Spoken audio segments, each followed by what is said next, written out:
Right. Okay. So, guys, let me throw a couple words out towards you. Meat, bees, vampires, aliens, paranormal activity, and dookie. Because these were primarily the keywords in every central plot of Invader Zim. A very quirky and weird and dark show that was on Nickelodeon around 2001.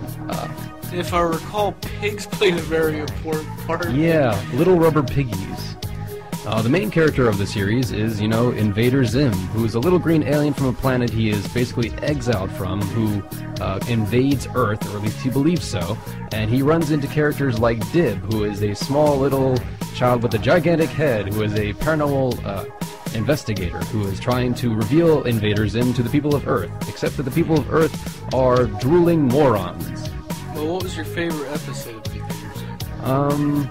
Probably my favorite episode is The Walk of Doom. Tell me about that.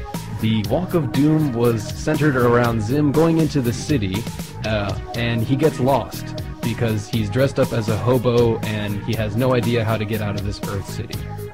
That's the one where he stares at the sun and his eyes burn. That's right. Stares at the sun and his eyes like scab over, and he runs around screaming and trips over a small chihuahua. As a side note, the creator of that show, Jonan Vasquez. Yep, Jonan Vasquez. He made a comic book or a graphic novel, I guess if you want to call it, called Johnny the Homicidal Maniac. That's right. I've read that. It's very dark, and it plays a lot of humor against goth in the goth culture. So getting back to the show Invader Zim, the plots, they're really not linear. A lot of the episodes usually end in Zim like either completely destroying the Earth while not actually doing it himself, or nothing is really resolved and it's just a weird ending.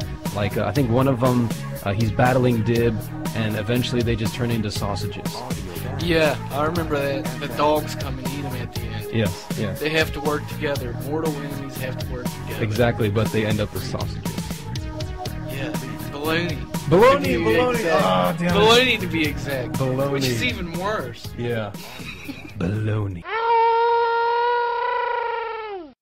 Next segment is going to be about Johnny Bravo. I don't remember how many of you remember this, but if I'm correct, it was a parody of Elvis. He acted a lot like Elvis. But the show actually centered around how he was always trying to pick up babes, as he called them. The kind of woman Johnny went after wasn't exactly his type. Johnny being a greaser in the year, 1997 when the show originally aired, and he looked like a throwback from the 50s. And the women he chased seemed to be intellectually stable compared to him, who was still stuck in the mind state of a child. A couple other characters in the show were Little Susie and Carl. And you can tell just by Little Susie that one of the main characters was a girl, and she was a child. Shows you where Johnny is on the intellectual plane there. Alright, so what was your favorite episode then from Johnny Bravo? I'm not sure what the name of it was, but I do remember an episode where he was chasing a 900-pound gorilla. A gorilla? And the woman that he tried to pick up, because that was the ongoing gag, that he was always trying to pick up a lady. Right, or chicks, or babes, or, But it was a zoologist he was trying to pick up.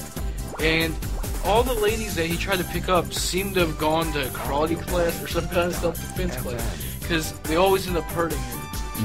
Because in real life they would put him in the hospital, man. Yeah, they wanted to kill him for being like this macho guy, and for some reason never got through his, thick skull that, he was just being like a poser. What was your favorite episode, if you recall? Actually, I think my favorite episode was the Johnny Bravo Christmas special, which involved Johnny Bravo, waking up early in Christmas and finding Santa Claus with like a broken arm or something, and Santa's like, "Oh, Johnny, with your, greasy hair, you must save Christmas." And so Johnny's like Rudolph. Yeah, like Rudolph, and Johnny's like, "Yeah, whatever," and he puts on the red suit, and he can't deliver the presents right because he's Johnny Bravo, so he's delivering, packages, to kids in Germany, to kids in Japan, and stuff like that, and switching up all sorts of, presents. And by the end of the night, Santa gives him like a big F.U. and, kicks him on his butt. Then we all know a Johnny Bravo. Yeah. He's got the short end of the stick, Yeah.